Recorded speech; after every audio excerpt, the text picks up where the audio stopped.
Les Saint-Émilion sont des vins recherchés, comme le Château Trianon, un grand cru extraordinaire qu'on partage avec joie parce qu'il nous fait voyager jusqu'aux plus belles terres bordelaises. Château Trianon, sublime vin d'exception.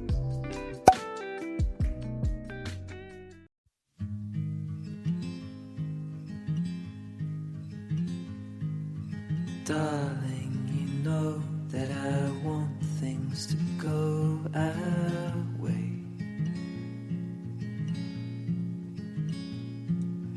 I'll try to reach you to lean every single day. I wanna be somebody that you wanna love. Don't wanna reach far, another wanna color your world.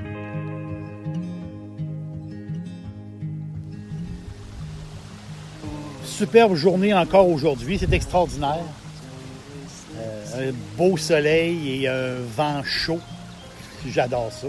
Je suis présentement pas très loin de l'auberge, près d'un ruisseau. C'est une place que je viens souvent avec mon amoureuse. C'est une place tranquille. Puis, mais aujourd'hui, je suis seul. Aujourd'hui, je veux vous parler du cépage. Et la façon la plus correcte de faire la différence entre eux, c'est de comparer le raisin avec les pommes. C'est une pomme Granny Smith et une pomme McIntosh. Ils n'ont pas la même texture, ils n'ont pas la même acidité. Au-delà de la couleur, même le parfum des deux pommes est différent. Un cépage qui me plaît beaucoup, de plus en plus, c'est la Syrah. Oh, si on dit la Syrah. Je n'ai pas trouvé encore pourquoi que ce cépage-là est du genre féminin. Mais en français, il faut dire une Syrah. Donc, la Syrah qui représente à elle seule, quand on pense Syrah, on pense à la vallée du Rhône. C'est un raisin un peu mystérieux. Jeune, ça va donner des vins croquants. C'est comme si on mordait dans du raisin lui-même. Carrément. C'est très, très jeune, c'est très, très croquant, très fruité, très floral. Puis, avec les années, la Syrah va se transformer beaucoup. Ça va devenir un genre d'élixir, un peu. Là. Comme ça va devenir beaucoup plus riche. Les Français vont dire capiteux. La Syrah va devenir capiteuse. C'est un genre de concentré quand ça vieillit. En québécois, je vais le dire d'une autre façon. En québécois, la Syrah, quand elle vieillit, elle devient un vin qui chauffe. Un vin enivrant. Je vais le dire dans mes mots comme ça. C'est la vallée du Rhône, très reconnue pour les ermitages. Les grands crus Hermitage, c'est incroyable. C'est sur des terrasses, la vue sur le Rhône. C'est un paysage incroyable. On peut prendre des photos là. C'est le centre. Si vous allez voir le fameux centre historique de Tournon. Tournon, c'est beau, ça n'a pas de sens. C'est incroyable. C'est un coin de pays superbe. Il y a trois appellations qu'il faut retenir de l'Hermitage. Donc, le Thym Hermitage, Croze Hermitage et l'Arnage. En blanc, le cépage, c'est le Marsanne et le Roussanne. Donc, les Hermitages, en blanc, c'est Marsanne et Roussanne, qui donnent des vins gras, une couleur or. Il y a des beaux reflets or dans ce vin blanc-là. C'est incroyable. Et très peu d'acidité. C'est merveilleux. Souvent un peu dispendieux, oui, mais c'est des vins extraordinaires. En rouge, là, on a notre fameuse Syrah. La Syrah, il faut retenir le nom Guigal. G-U-I-G-A-L. Guigal, l'Hermitage. Guigal, ils vont faire un grand hermitage. Hermitage, je veux dire, c'est 100% Syrah. Ça, on parle de grand vin. Mais chez Guigal, on a le gros hermitage. Oh, là, pour le tiers du prix, on a une Syrah tout à fait extraordinaire. Vraiment, vraiment très, très bon. Et là, c'est là que vous allez sentir le côté enivrant. C'est là que vous allez vraiment le sentir, ce côté-là. Les anciens du coin du Rhône disent que pour faire les meilleurs syrahs, ça prend de la chaleur, mais la Syrah ne doit pas voir l'olivier. C'est un vieil adage du coin. Donc la Syrah est meilleure sur des terres chaudes, mais sans olivier. Donc la différence entre Hermitage et Gras-Hermitage, mais Hermitage, c'est des grands crus, c'est des vins de haute gamme, mais on peut très bien se débrouiller avec un Gros-Hermitage. Donc l'Hermitage, c'est la situation, mais est beaucoup plus en altitude. Donc vous avez des coteaux. Le haut, c'est l'Hermitage, plus de soleil et un sol de granit. Et le bas du coteau, vers la vallée, c'est des grosses Hermitages. Là, ici, une petite affaire moins de soleil, mais un sol aussi d'argile et de granit. C'est des vins incroyables. Là, c'est des vins qu'on peut se payer. Et quand je vous parle, on parle ici là, des fruits noirs, là, il y a un côté poivré. Ça, avec une côte de bœuf, avec du bœuf grillé, c'est fantastique. Vous allez vraiment triper, là. Combien de fois chez Parker, le grand Parker, on a parlé des Syrahs du Rhône? La Syrah, c'est connecté avec le Rhône. Ils sont connectés. Et là, on va se rendre juste à peu près 20 km au sud de l'Hermitage. Parker nous parle d'une commune qui s'appelle Cornas. Cornas, C-O-R-N-A-S. Cornas, c'est une petite appellation. Je vais prendre des mots faciles à comprendre. C'est la Juicy Syrah.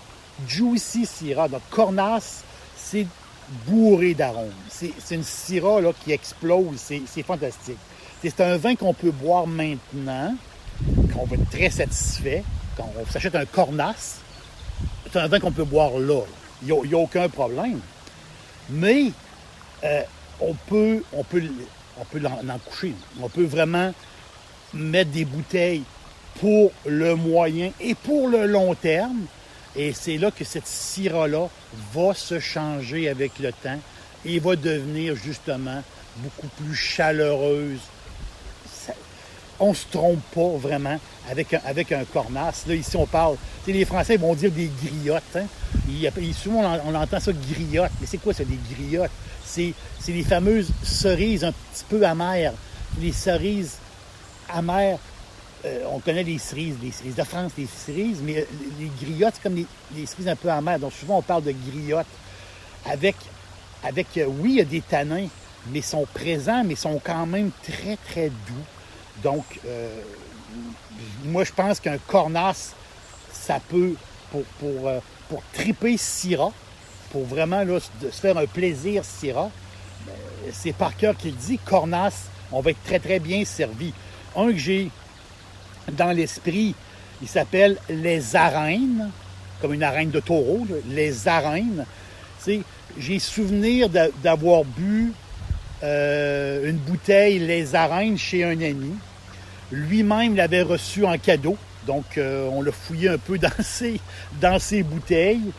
Et cette soirée-là, on s'était fait tout simplement un beau gros burger avec une bonne boulette de bœuf là, juteuse. Là.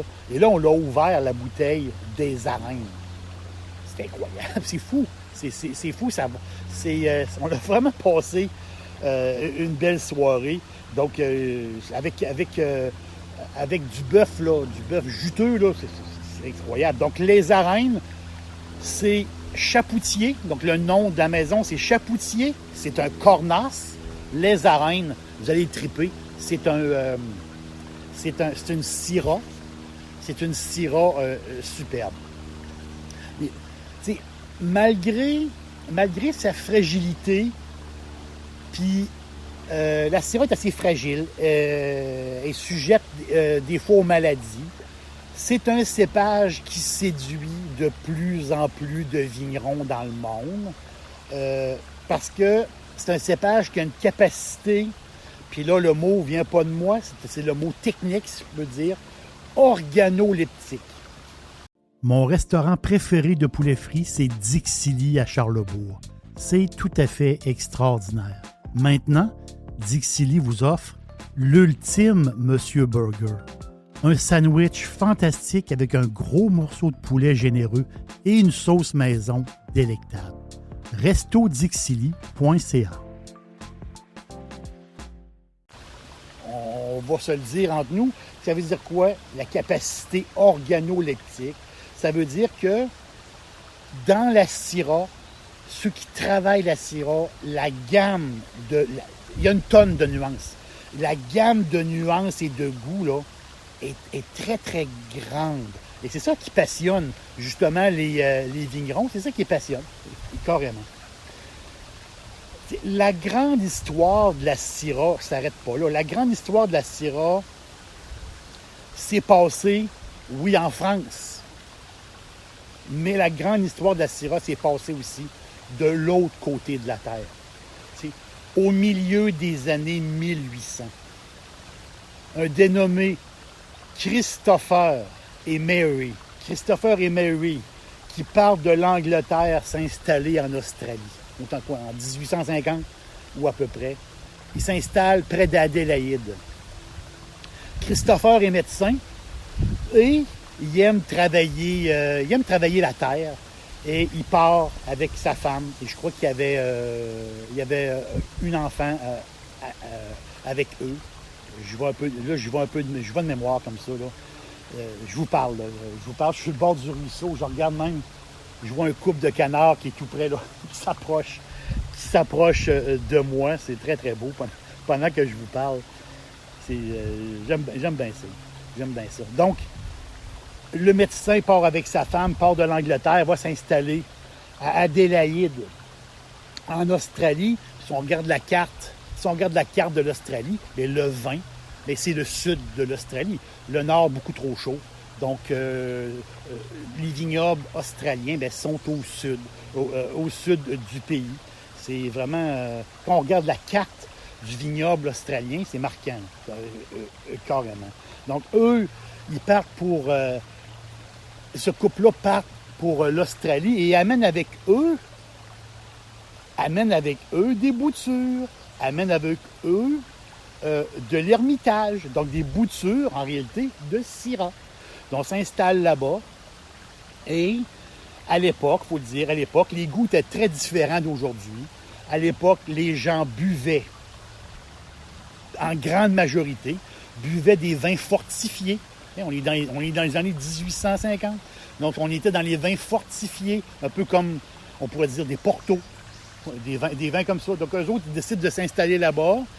Lui travaille comme médecin, mais décide de bâtir un petit vignoble pour faire des vins fortifiés. Mary travaille beaucoup avec son mari.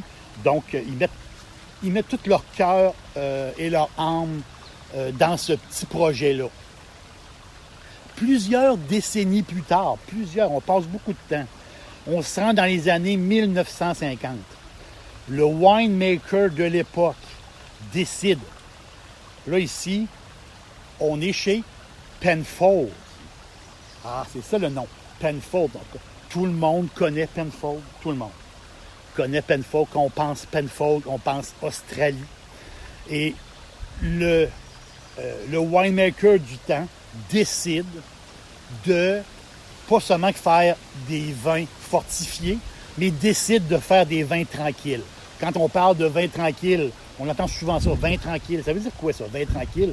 Bien, c'est du vin qui n'a pas de gaz carbonique. Hein? Le vin tranquille, c'est un vin... et c'est un vin qui n'a pas été enrichi. Donc, du vin comme on connaît, mais c'est un vin tranquille. Tandis qu'un Porto, ce n'est pas un vin tranquille, c'est un vin plus enrichi. Donc, lui, ce winemaker-là a décidé de faire un vin tranquille. Là, on est en 1950. Mais l'administration du vignoble n'aimait pas trop ce tournant-là. Parce que lui, ce winemaker-là, il avait beaucoup voyagé et il avait vu aussi ce qui se passait. Il avait vu ce qui se passait ailleurs et décidé de... Je pense que c'est la bonne voie pour Penfolds. Il y a eu un peu de chicane à l'interne, mais quand même, il a réussi. Il a réussi à compléter son idée. Et c'est là qu'il a créé le fameux Grange Hermitage.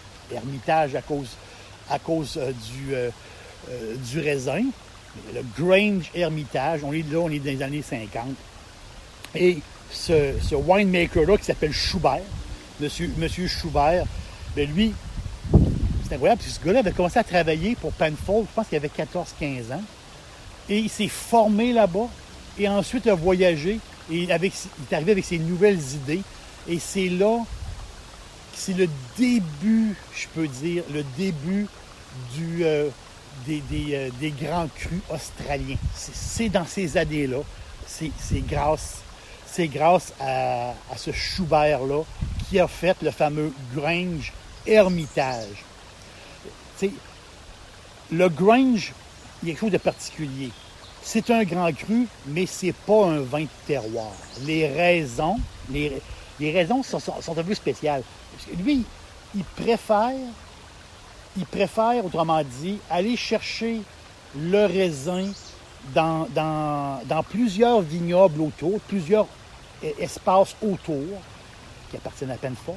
Mais il aime ça aller chercher. C'est pas seulement que le vin qui vient d'un espace, mais il va chercher ce qu'il y a de mieux dans tous les espaces. C'est un peu la technique du Grange qui, lui, va chercher les meilleures grappes de Syrah. C'est pas plus compliqué que ça. Et ensuite, il va vinifier ce vin-là et le mettre dans des fûts de chêne américains de 300 litres, des fûts de chêne neufs.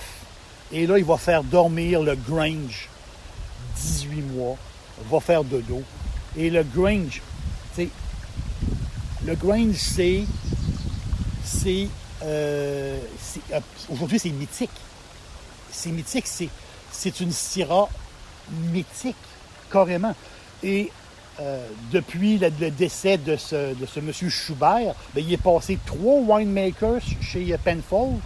Et le dernier des winemakers, je crois qu'il est encore en poste aujourd'hui, monsieur Gago, lui, il a touché, puis ça c'est excessivement rare, il a touché les critiques, plusieurs critiques, avec un 100 sur 100.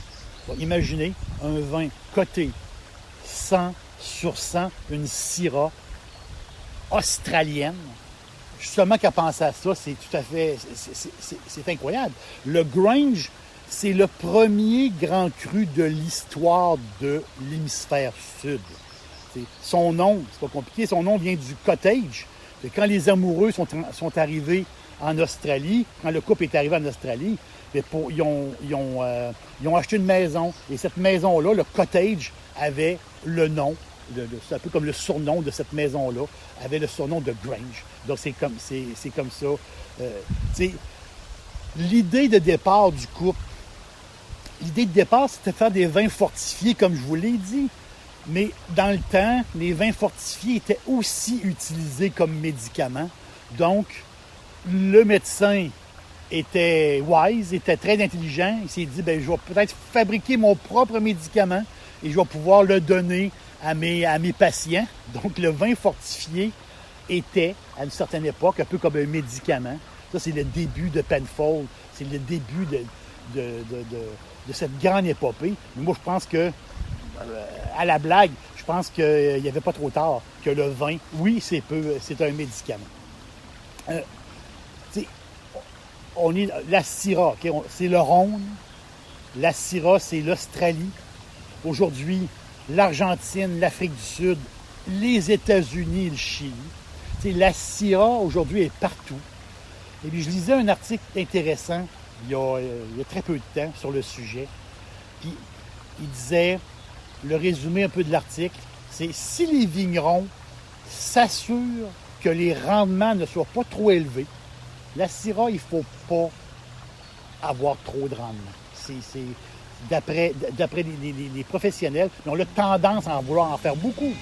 C'est tout à fait normal. Mais si les vignerons s'assurent que les rendements ne soient pas trop élevés, ils vont récolter beaucoup de qualité parce que la Syrah est vigoureuse. C'est des belles grandes grappes de raisin, élégantes, pleines de goût, extraordinaires. Allez, ce soir, on se fait plaisir. Puis ce soir, on se trouve une Syrah. Je suis content. Je suis content de vous avoir jasé, puis on se reparle bientôt.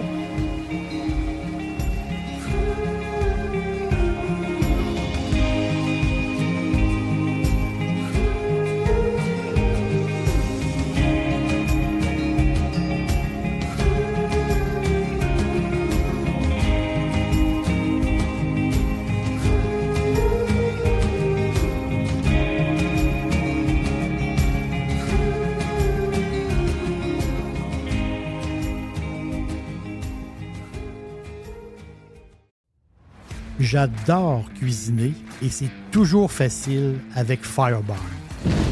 Les sauces barbecue, les épices, les condiments, comme la meilleure moutarde baseball. Et j'ajoute toute la gamme des sauces piquantes.